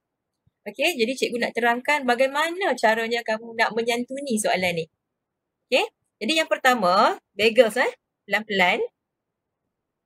Okey, jadi jadual menunjukkan tu, min suhu bulanan tu, ini ialah tajuk yang kamu kena tulis dengan penuh nanti. Jangan tulis sekerat-sekerat, tulis penuh. Okey, kemudian baca soalan. Dengan menggunakan skala 1 cm sama dengan 2 darjah Celsius. Skala telah diminta macam tu. Kena bagi macam tu. Ya. Kemudian dia kata lukis graf garisan. Dia nak graf garisan, maksudnya jangan bagi graf lain. Jangan pandai-pandai buat carta pie. Okey, dia nak graf garisan. Ya, yang menunjukkan min suhu bulanan, okey, bla bla bla, 8 markah. Jadi bagaimanakah cara pemarkahan kepada soalan ini? Tengok ya. Jadi ada 5 perkara yang diambil kira. Yang pertama, tajuk kalau lengkap 1 markah. Sebab tu cikgu minta kamu tengok tajuk tadi. Jangan ambil sekerat-sekerat tapi ambil semuanya ya. Kemudian skala yang diberi ikut tak? Kalau ikut dan betul 1 markah. Okey. Kemudian paksi X. Ada label tak? Label tu betul. Kalau betul 1 markah. Kemudian paksi Y, ada tak? Betul tak label dia? Kalau betul, 1 markah.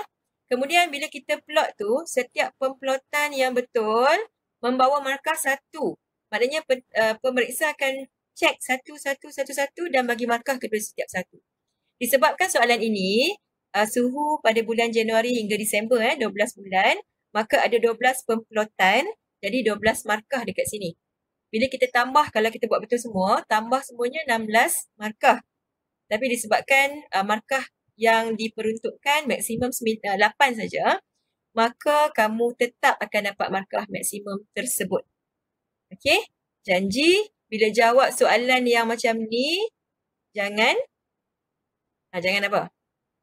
Okey, sorry. Tadi cikgu lupa nak beritahu maksimum dapat 8 kan? Yang cikgu pesan tadi, kena jawab soalan ikut kehendak soalan. Janji jangan derhaka. Derhaka maksud cikgu, soalan dah bagi dia nak skala macam tu, kamu tak bagi macam mana yang dia nak.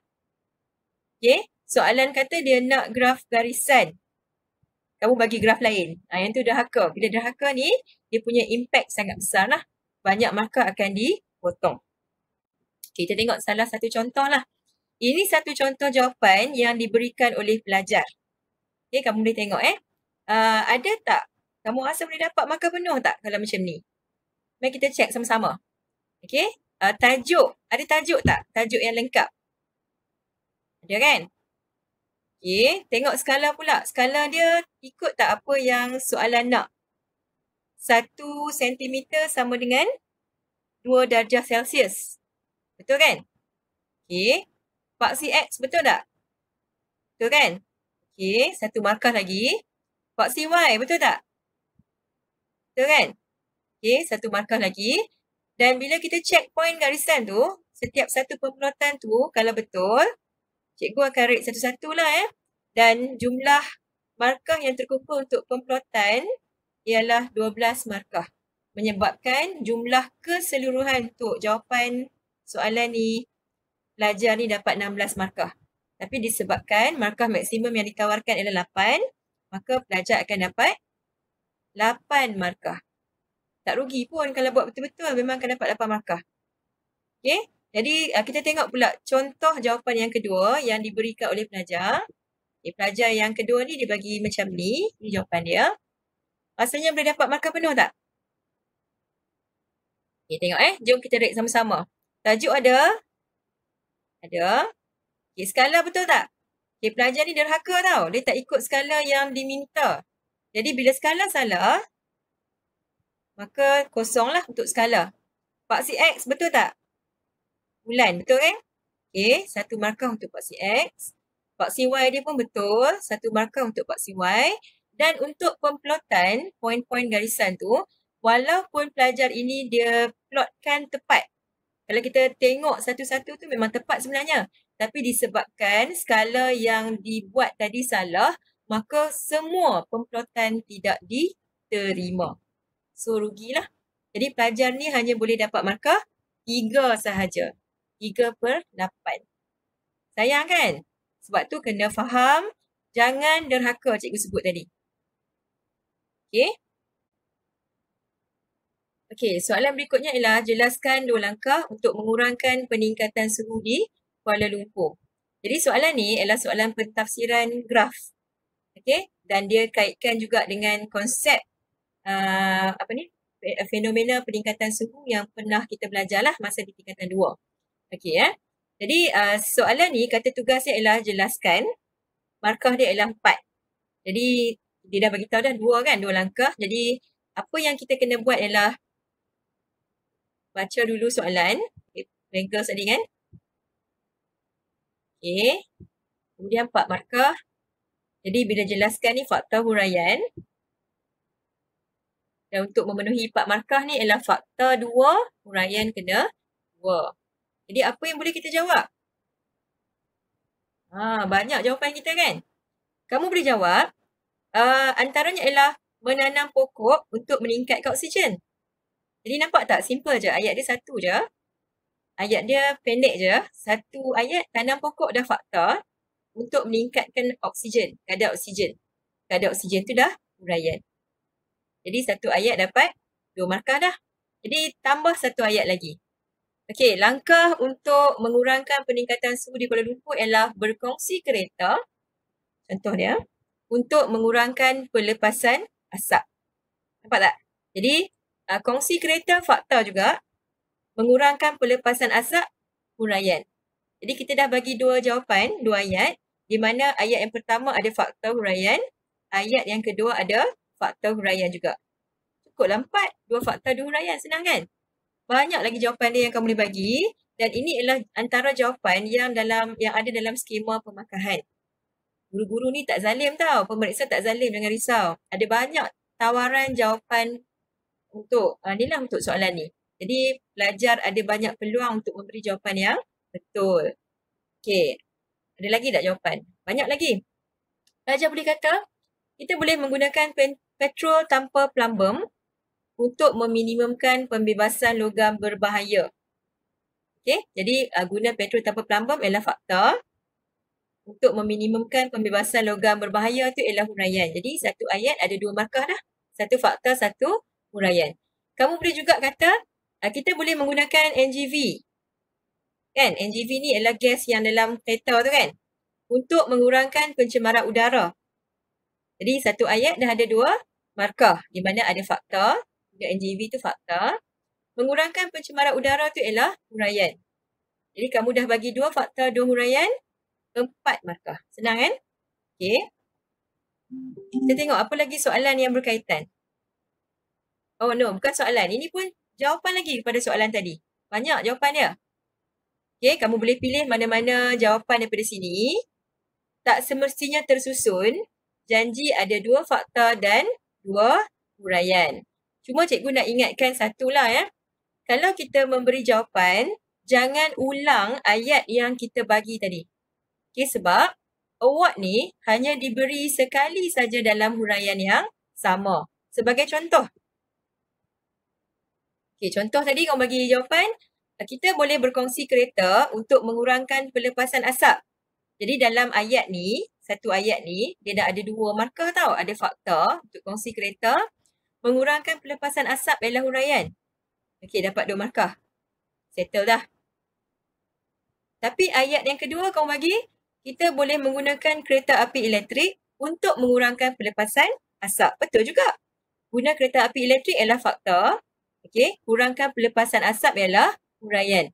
Tetapi disebabkan tadi dah bagi markah kepada ayat mengurangkan pelepasan asap, maka ayat yang sama berulang untuk kali yang kedua tidak akan diterima lagi. Okey, kita dah award kepada yang atas tadi. Jadi untuk ayat guna kereta api elektrik untuk kurangkan pelepasan asap ni dapat satu markah sahaja. Jadi pelajar ni dia hanya boleh dapat 3 je lah. Sebab ulang balik ayat yang sama. Okey, jadi kalau boleh bagi ayat lain. Sebab tu cikgu bagi tadi contoh skema dia memang banyak pilihan jawapan. Okey. Jom kita tengok pula bagaimana pemarkahan untuk soalan yang berkaitan dengan carta pai. Soalan carta pai sama macam soalan graf tadi. Dia ada kehendak-kehendak soalan dia. Jadi jangan lupa baca soalan betul-betul. Tengok apa tajuk yang lengkap, yang panjang tu. Kemudian tengok apa dia punya kehendak soalan dari segi skala. Dia nak skala macam mana. Untuk carta pai, skala yang diberi selalunya ialah jejari mesti 5 cm. Jadi kamu kena ukur betul-betul jejari mesti 5 cm. Jangan lebih, jangan kurang. Kalau lebih, kalau kurang, maksudnya semua pemplotan lain tidak akan diambil kira. Okey, baik Jadi untuk pemakaran carta pai, cikgu tunjukkan satu contoh jawapan carta pai lah untuk satu soalan. Data-data memang akan diberi, jangan risau. Yang kamu kena buat ialah kirakan peratus, kirakan saiz sudut dan kemudian bina carta pai yang lengkap. Jadi pemarkahan akan dikira dari segi ini. Okay, tajuk, skala, petunjuk, peratus, saiz sudut sektor. Jadi mari kita tengok sama-sama adakah pelajar ini ataupun adakah jawapan ini memenuhi semua skema pemarkahan yang diberi. Okey, tajuk ada tak? Ada kan? Okey, skala pun betul. Skala tulis kat bawah tu. Selain pemeriksa akan ukur, pemeriksa juga akan tengok dekat bawah ada tak tulis skala jejari sama dengan 5 cm. Kalau ada, so okey lah. Betul lah kan? Okey, satu markah kat sini. Ada petunjuk tak? Ada. Petunjuk ni dia macam ni. Kalau pelajar je skala saja setiap satu sudut sektor tu tanpa menulis apa-apa. Maknanya dia tak labelkan makanan, telefon, elektrik, tak tulis. Jadi pelajar kena buat satu petunjuk khas dekat luar di mana kamu kena bagi tahu lah merah makanan, kuning pakaian, biru elektrik dan sebagainya. Tapi kalau pelajar dah siap label dalam setiap sudut sektor tu, maka petunjuk kat luar tak dikira, tak perlu lagi. Jadi petunjuk ni salah satulah mana-mana lah. Kalau kamu label, maknanya petunjuk dikira di label tu. Kalau kamu tak label, maksudnya petunjuk kena buat asing lah. Okay, jadi dalam jawapan yang cikgu tunjukkan ni, dia ada petunjuk dia. Okay, iaitu dia label dekat sudut sektor lah. Okay, seterusnya ialah peratus. Ada tak? Setiap satu sudut sektor, dia labelkan dengan peratus yang betul. Jadi ada, ingat kena label peratus. Bukan label saiz sudut. Cikgu pernah jumpa pelajar dia label carta pie ni dengan saiz sudut. Tak perlu. Sebab saiz sudut ni kita ukur. Yang kena label ialah peratus. Jadi peratus ni setiap satu ada markah dia. Okay. Dan saiz sudut sektor dikira, nanti cikgu kamu akan kira dengan protractor lah. Betul tak kamu ukur tu? Okey. Dan soalan-soalan yang lain tentang carta pie ni akan ditanya dalam bentuk pentafsiran mudah. Okey, samalah. Dia punya konsep dia macam graf tadi. Selain daripada diminta kamu melukis, dia juga tanya soalan yang berkaitan pentafsiran. Okey. Iklan sikit rehat minda sekejap. Okey, seterusnya untuk soalan bahagian B lagi. Soalan bahagian B ni boleh juga soalan yang berkaitan dengan foto. Untuk mana-mana tema lah. Okey, jadi mana-mana tema kecuali kemahiran geografi. Jadi soalan ni dia bagi satu raja. Okey, dia tunjukkan P dekat ujung tu. Dekat kerak bumi kan, P. Soalan tanya, terangkan kepentingan lapisan P kepada manusia. Ini adalah soalan PT3 2019. Markah diberi ialah 4 markah. Jadi boleh gunakan teknik Bagels tadi. Teknik Bagels ni sebenarnya untuk slowkan kamu. Jangan terlalu kalut. Okey, jangan risau. Soalan ni 10 minit juga peruntukan dia. Terangkan kata tugas dia. Okey, dia nak kepentingan. Dia tak mau faktor, dia tak mau kesan, tapi dia nak kepentingan. Okey, dan paling penting, tengok kepentingan tu kepada siapa? Kepada manusia kan, bukan pada alam sekitar Jadi, yang penting terangkan kata tugas, kepentingan, kata kunci ataupun kehendak soalan. Okey, dia nak kepada manusia dan juga peruntukan markah ialah 4. Jadi bila terangkan ni dia nak fakta dan huraian kan ataupun contoh. Jadi bila 4 markah, 2 fakta, 2 huraian ataupun contoh. Okey. Jadi boleh bagi 2 fakta, 2 huraian atau contoh. Apa pelajar boleh bagi? Kita tengok salah satu contoh jawapan yang pelajar letak. Okey. Jadi soalan tentang respon terbuka ataupun terhad ni kita boleh jawab dalam bentuk perenggan lah, dalam bentuk paragraf ayat kan. Sebaiknya jawab macam ni lah. Boleh juga jawab dalam bentuk point, tak ada masalah. Okey, soalan jawapan pelajar, P merupakan kerak bumi. Okay, di mana kerak bumi ini penting disebabkan adanya bahan api fosil seperti petroleum. Okey, serta bahan mineral seperti biji besi. Okey, macam mana pemarkahan untuk jawapan macam ni? Jadi bahan api fosil, fakta. Petroleum ni contoh. Diterimalah sebab dia tak bagi huraian, dia bagi contoh, okey lah. Kemudian bahan mineral, fakta. Biji besi, contoh. Jadi apa yang pelajar ni bagi ialah 2 fakta, 2 contoh membawa markah sebanyak 4 markah. Boleh? Okey, kita tengok jawapan yang kedua.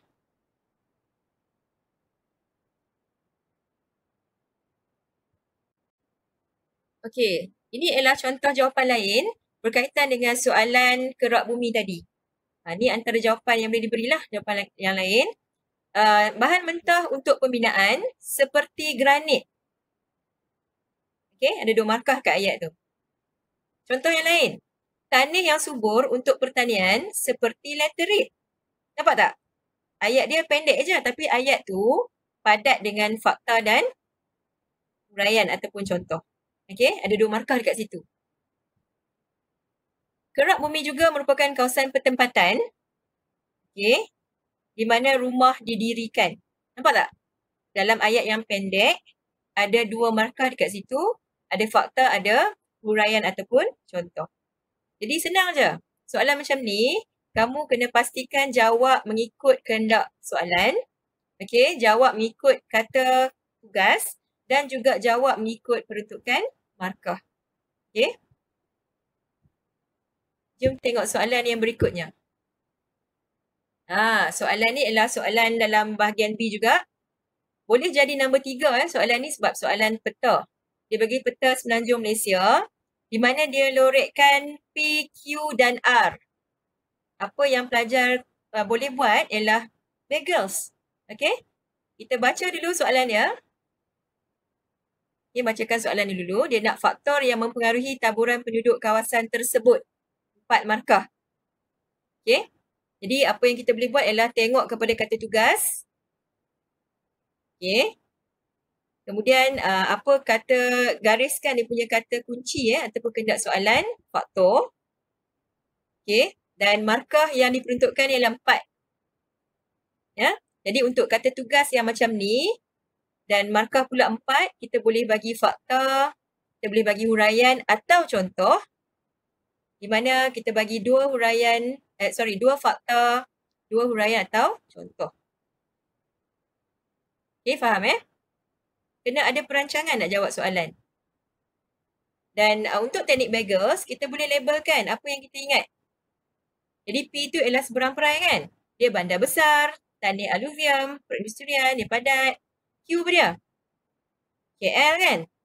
Okey, dan R ni of course lah Johor Bahru. Jadi labelkan dulu untuk menjana idea kepada jawapan kamu nanti.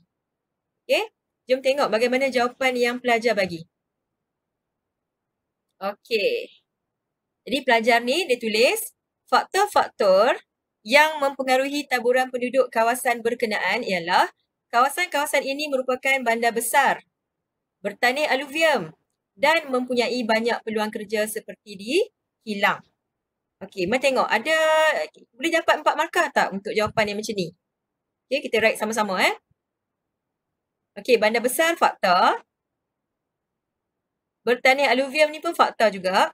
Sebab faktor Kemudian mempunyai banyak peluang kerja. Fakta juga. Seperti di kilang. Kilang tu ialah contoh.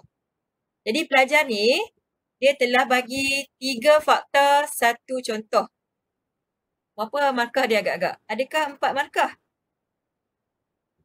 Okey, sebenarnya 3 sahaja markah. Sebab dalam soalan yang 4 markah ni, markah penuh untuk fakta 2 saja. Kalau dia bagi 3, 3 tu walaupun betul, jadi markah maksimum untuk fakta 2 saja. Okey, jadi 2 tambah 1, 3. Jawapan seterusnya, pelajar ni tulis, fakta-fakta yang mempengaruhi taburan penduduk kawasan berkenaan ialah kawasan-kawasan ini merupakan bandar besar seperti Kuala Lumpur. Okey, dan mempunyai bentuk muka bumi yang rata untuk memudahkan pembinaan pertempatan. Mari kita write sama-sama. Adakah jawapan begini boleh dapat 4 markah? Okey, bandar besar fakta. Seperti Kuala Lumpur ialah contoh. Okey.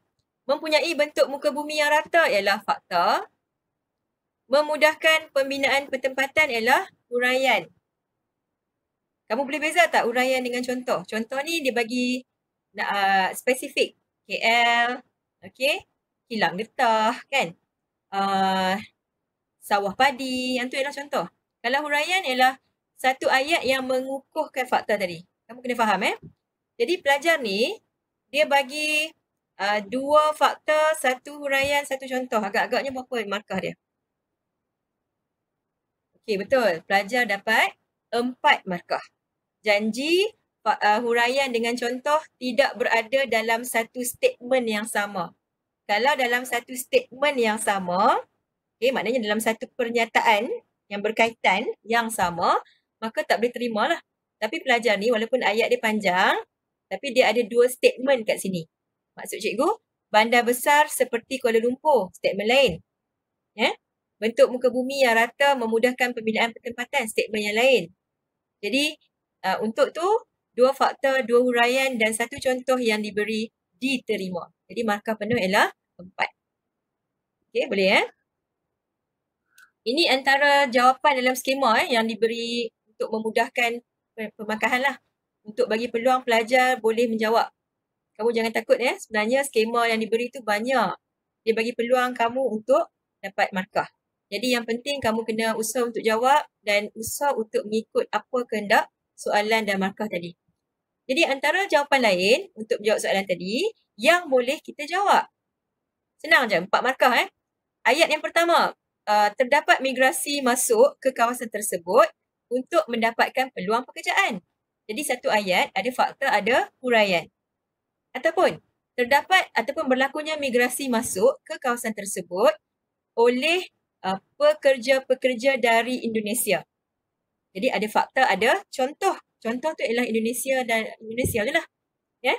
Kemudian ayat yang kedua, tadi dapat 2 markah dah kan? Ayat yang kedua ialah terdapatnya kemudahan infrastruktur seperti pengangkutan. Jadi ayat tu dia ada fakta dan contoh. 2 markah lagi. Jadi 2 ayat yang lengkap dengan fakta dan huraian atau contoh membawa markah sebanyak 4 markah. Senang aja. Ada lagi jawapan. Jawapan dia memang jawapan terbuka Okey, seterusnya kita masuk ke soalan subjektif respon terbuka. Ini bahagian C. Cikgu nak ingatkan balik. Soalan macam ni dia bagi 4 soalan dan pelajar hanya perlu pilih 3 sahaja soalan yang kamu rasa yakin untuk dijawab dengan betul. Okey? Jadi pecahan soalan ni biasanya pecahan dia 2 je. Contoh dia soalan yang pertama dalam bahagian C. Soalan katakan numbernya number 5 5A, 5B. Okey, kemudian soalan 6A, 6B. Dia tak banyak pecahan macam soalan bahagian B tadi. Jadi bila tak banyak pecahan soalan, maka peruntukan markah bagi setiap pecahan tu mestilah tinggi. Sebab satu soalan akan bawa markah sebanyak 10 markah. Okey, dan seperti mana yang cikgu maklumkan tadi, skop soalan yang akan ditanya berkisar mengenai tema-tema ini kecuali kemahiran geografi. Kemahiran dah tanya dah di bahagian B tadi. Ya? Okey, bagaimana teknik menjawab soalan bahagian C? Sama juga. Macam tadilah. Cumanya kita kena jawab 3 daripada 4 soalan. Yang lain tu sama. Baca, garis, labelkan. Okey, rangkakan jawapan, bagi jawapan yang terbaik, semak jawapan. Dia punya teknik bagels ni masih boleh diguna pakai di soalan bahagian C. Okey? Baik, mari kita tengok soalan, contoh soalan bahagian C ni. Huraikan kepentingan hutan hujan tropika terhadap alam sekitar. 6 markah. Jadi apa dia punya kata tugas? Ni teknik bagels boleh pakai Okey, tengok kata tugas dulu. Kata tugasnya ialah huraikan. Okey, kemudian dia nak kata kehendak soalan tu, kepentingan. Bukan faktor, bukan ciri, bukan kesan. Tapi dia nak kepentingan. Terhadap alam sekitar. Alam sekitar bukan kepada manusia. Dan markah yang diperuntukkan ni ialah 6 markah. Huraikan, kepentingan, terhadap alam sekitar, 6 markah. Ingat lagi tak? Kalau huraikan kena bagi apa? Okey, bagus. Huraikan ni kena bagi fakta, huraian, contoh. Dan kali ni contoh wajib bagi. Dia tak sama macam tadi kan? Tadi fakta dan huraian. Contoh tu kita bagi untuk membantu kita sama ada huraian tu salah. Tapi untuk soalan huraikan, wajib bagi contoh. Kalau markah dia 6, macam mana nak buat? Okey, senang je. 2 fakta, 2 huraian, 2 contoh. Jadi kamu boleh bagi 2 ayat yang ada fakta, huraian, contoh. Fakta, huraian, contoh. Boleh bagi macam tu. Okey. Nak jawab kena rancang. Sama juga satu soalan bahagian C 10 minit juga. Dan 10 minit tu lama. Ya, jadi kena pandai-pandailah menggunakan masa tu. Ni antara contoh jawapan yang pelajar boleh bagi. Jadi ada setengah pelajar ni, dia dah train diri dia untuk buat dulu rangka jawapan. Nanti masa nak menjawab, baru dia buat karangan balik. Okey, kita tengok. Untuk jawapan yang pertama, fakta. Kawasan tadahan hujan. Jadi huraian dia, bertindak sebagai penapis ataupun span berongga. Contoh, Banjaran Titiwangsa. Nampak tak? Sebab Banjaran Titiwangsa ni adalah kawasan tadahan. Jadi kalau kita buat ayat, sambung je lah ayat tu.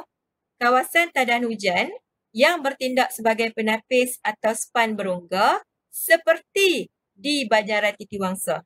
Nampak tak? Satu ayat ada 3 markah dekat sini sebab ada fakta, ada huraian, ada contoh. Okey.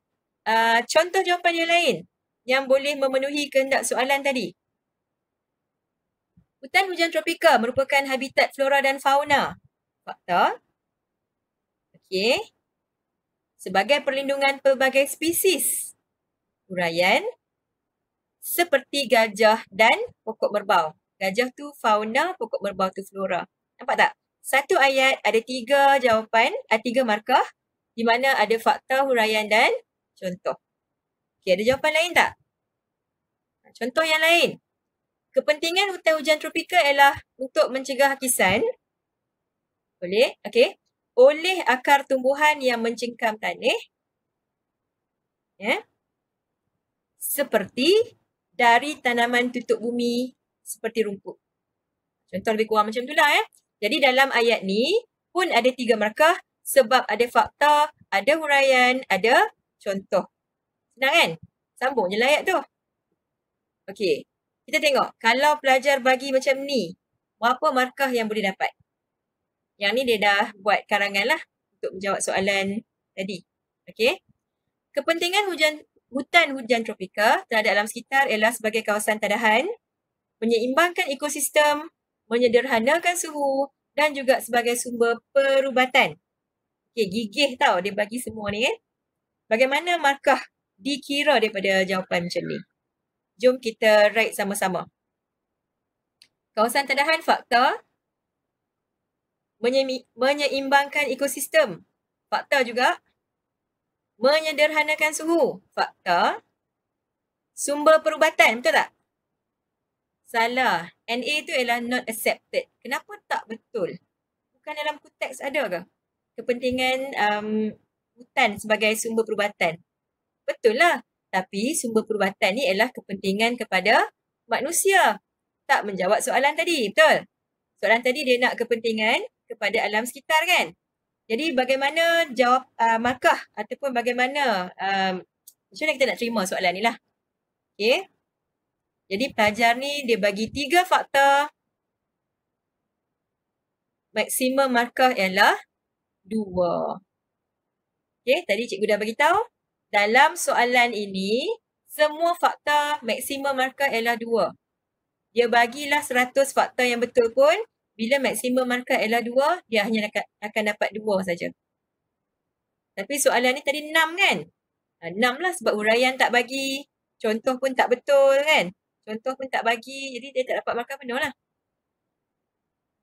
Okey, kita tengok soalan yang lain pula. Huraikan kegiatan ekonomi yang dipengaruhi oleh cuaca dan iklim di Malaysia. Yang ni soalan tingkatan 2 berkaitan dengan cuaca iklim di Malaysia. Okey, berapa markah dia? 6. Kata tugas dia ialah huraikan. Markah dia ialah 6. Macam biasa, bagi 2 fakta, 2 huraian, 2 contoh. Okey. Kita boleh labelkan dulu ataupun tuliskan dulu apa yang kita ingat di tepi sebab ni teknik Bagels kan. Jadi bila kita tuliskan dulu maklumat di tepi, ia boleh jadi satu janaan idea lah untuk kita nak menjawab soalan ni. Okey. Jadi kalau kita kata kegiatan ekonomi yang dipengaruhi oleh iklim, jadi kita kena faham ciri iklim kita ni suhu, angin dan hujan. Kalau pertanian, Suhu tinggi, hujan banyak menyebabkan banyak kegiatan pertanian dapat dijalankan di negara kita. Okey, tanaman-tanaman tumbuh subur. Pembalakan. Suhu tinggi, hujan banyak menyebabkan pertumbuhan hutan hujan tropika untuk pokok-pokok yang berkayu keras ni, pokok balak ni kan. Okey. Kemudian pelancongan tanah tinggi memerlukan suhu hawa sederhana. Betul tak? Okey. Dan untuk perikanan boleh dijalankan sepanjang tahun sebab bila musim tiupan angin monsun timur laut ataupun musim tengkujuh, pantai timur je yang tak boleh turun tangkap ikan. Pantai barat boleh. Bila time monsun barat daya di pantai barat je lah yang hujan lebat. Yang hujan kan, hujan sederhana lebat. Tapi nelayan-nelayan pantai timur pada masa tu boleh turun ke laut. Jadi sebab itulah perikanan dapat dijalankan sepanjang tahun. Okey, macam mana nak jawab soalan ni menggunakan idea-idea yang telah kamu sendiri tulis tadi? Kita nak 2 fakta, 2 huraian, 2 contoh kan? Maksudnya buat 2 ayat. 1 ayat tu ada fakta huraian contoh. 1 ayat lagi ada fakta huraian contoh. Okey, contoh jawapan pelajar. Cuba tengok. Hujan yang banyak iaitu sebanyak 2,600 mm sepanjang tahun menggalakkan pertanian. Okey. Suhu yang tinggi 27 darjah Celsius dan hujan yang banyak sepanjang tahun berjumlah 2,600 mm juga menggalakkan kegiatan pembalakan kayu balak seperti cengal dijalankan. Agaknya berapa markah boleh kumpul daripada jawapan macam ni. Okey. Hujan banyak sebanyak 2,600 mm ialah huraian. Kegiatan pertanian, fakta. Betul kan? Pertanian tu fakta sebab hujan yang banyak, betul Okey, kemudian suhu yang tinggi, huraian. Kemudian dia ulang balik, hujan yang banyak sepanjang tahun berjumlah 2,600 mm. Okey, walaupun betul tapi ini awarded sebab dah dikira tadi, dah diberi award tadi. Okey. Menggalakkan kegiatan pembalakan. Ini fakta. Seperti cengal. Ini contoh. Jadi pelajar ni, dia telah bagi 2 fakta, 2 huraian, 1 contoh. Betul tak?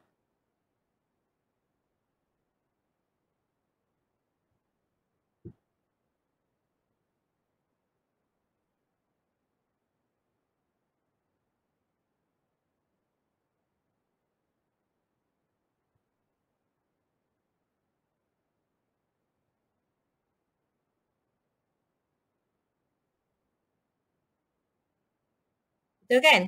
Okey, tengok balik 2 fakta, 2 huraian, 1 contoh. Okey, betul. Awarded tu tak dikira. Menyebabkan markah yang terkumpul ialah 5 markah. Betul tak? Okey, betul 5 markah.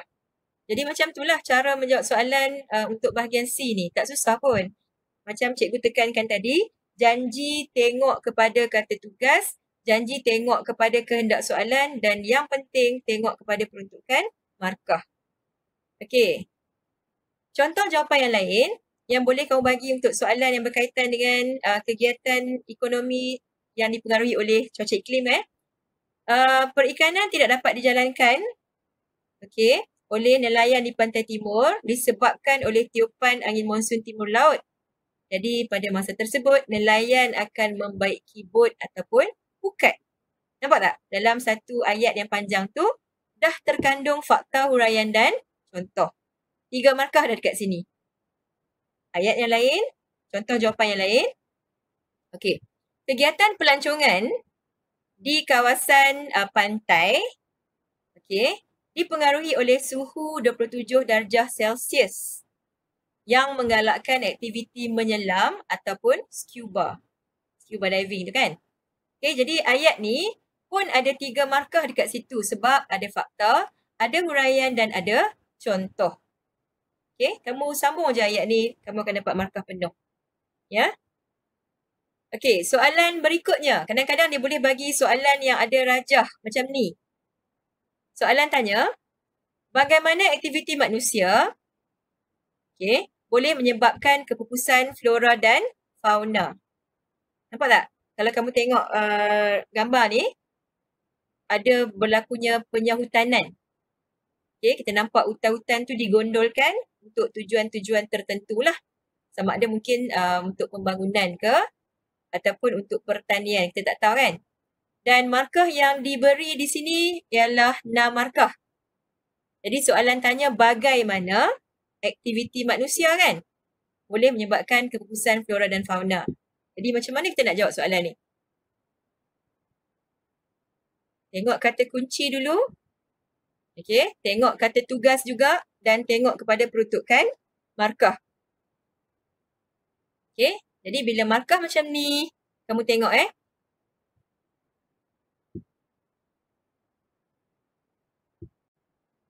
Okey, baiklah.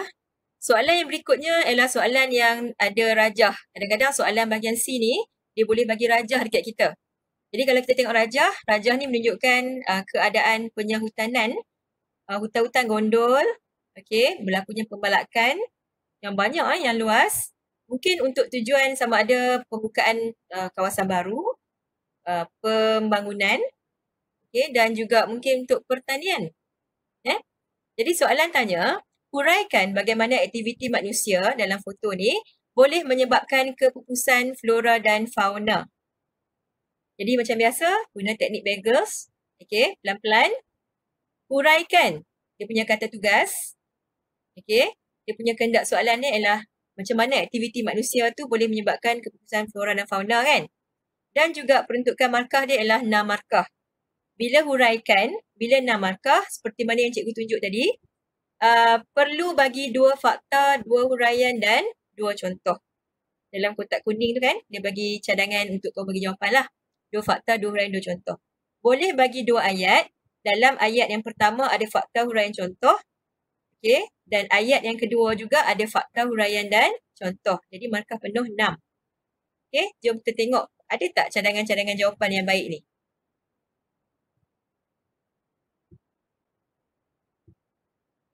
Okey, cadangan jawapan.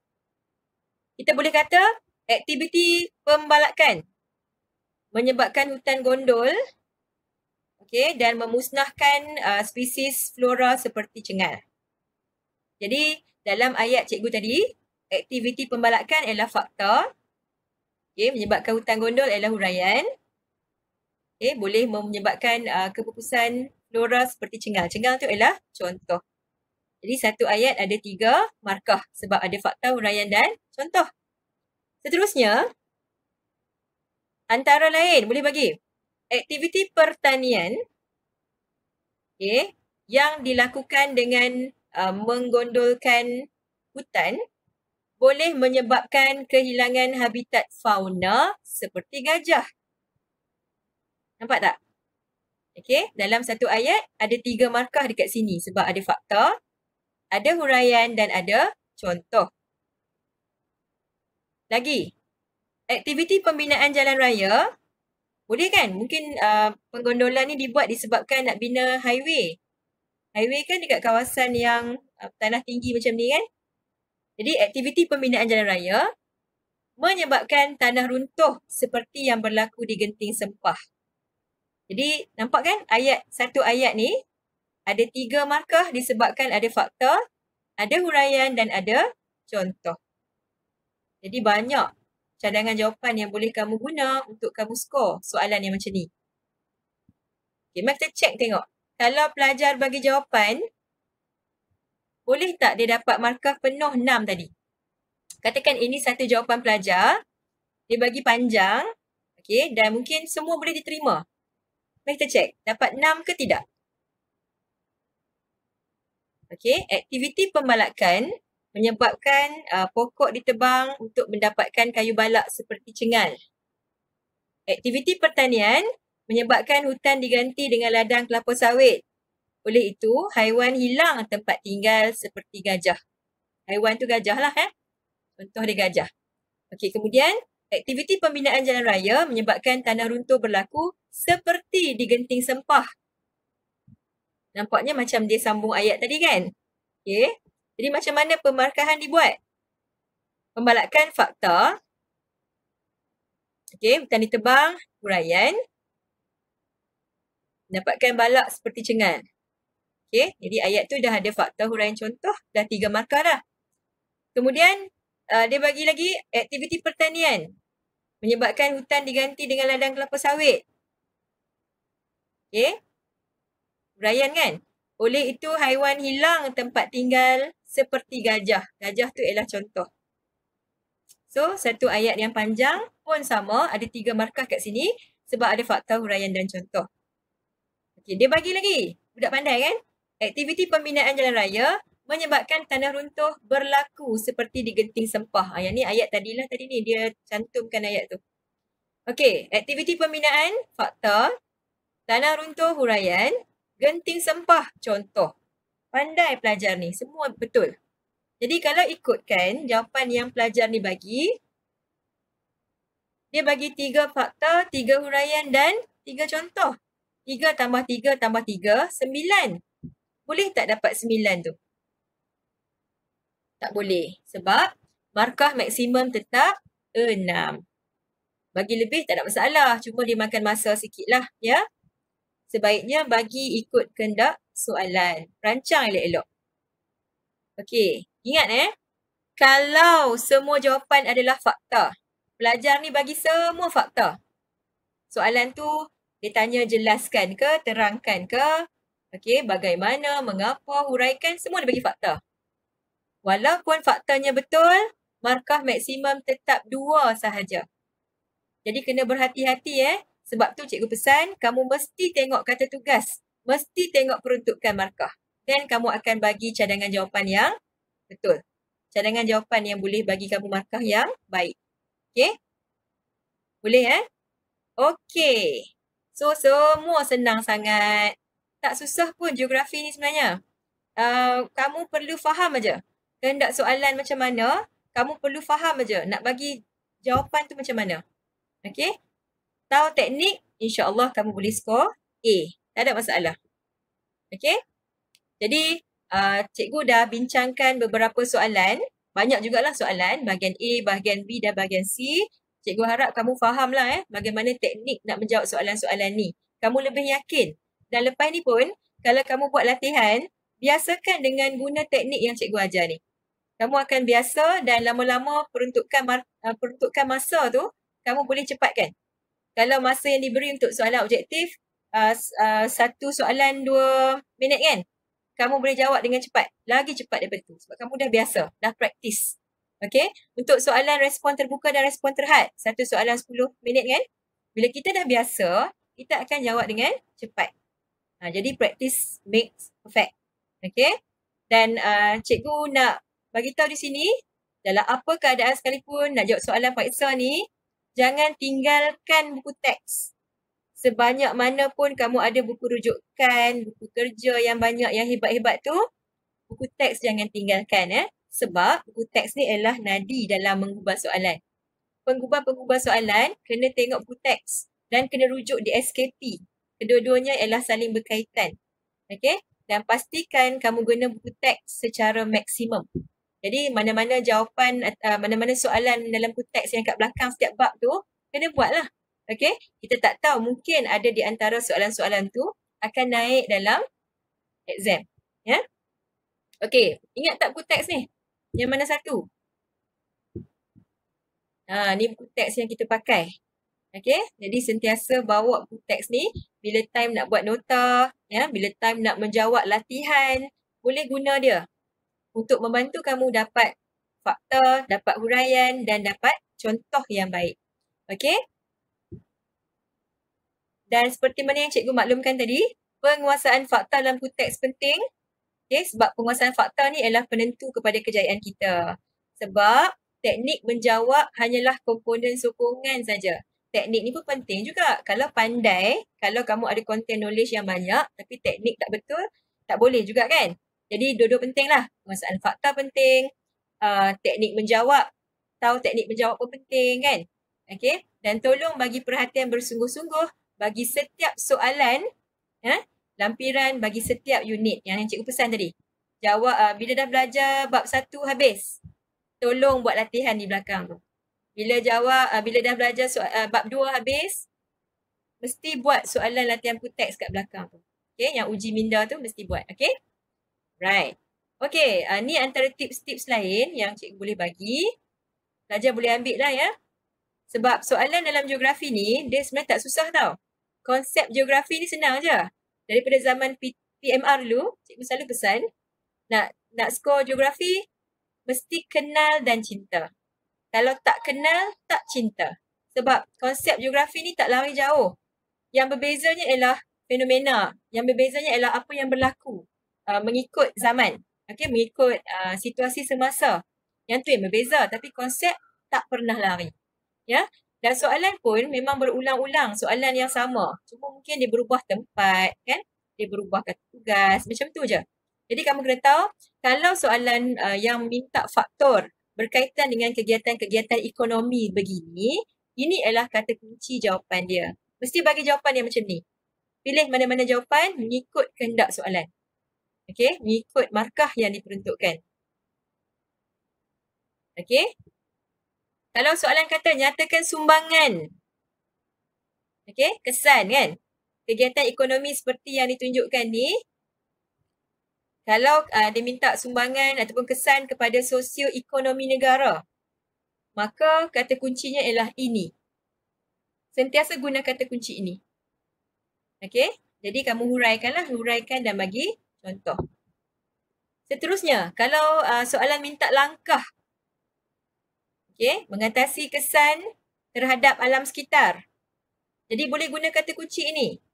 Langkah mengatasi kesan alam sekitar. Kata kuncinya ialah macam biasalah.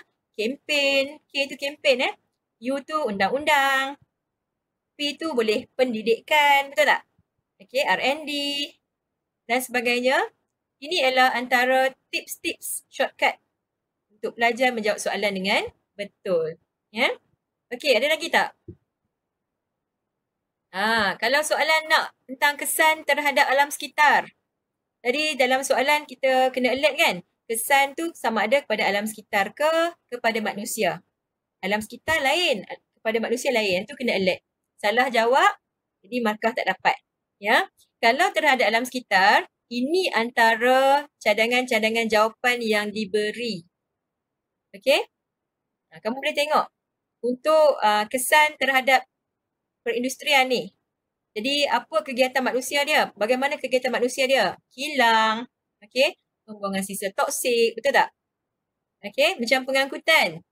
Pengangkutan ni bagaimana kegiatan manusia bagi kesan kepada alam sekitar? Asap kenderaan, betul tak? Ya, asap kenderaan ni membebaskan karbon monoksida. Karbon monoksida ni boleh menyebabkan apa? Menyebabkan apa? Dia rebu kan? Dan banyak lagi lah. Kemudian untuk pembalakan pula, kegiatan manusia. Hutan ditebang, betul tak? Bila hutan ditebang, apa jadi? Kesan dia pada alam sekitar, peningkatan suhu. Okay, dan sebagainya. Jadi kamu kena sentiasa alert lah tentang benda-benda ni. Ini shortcut semuanya. Kalau kamu biasa menjawab, selalu buat latihan, insya-Allah tak ada masalah.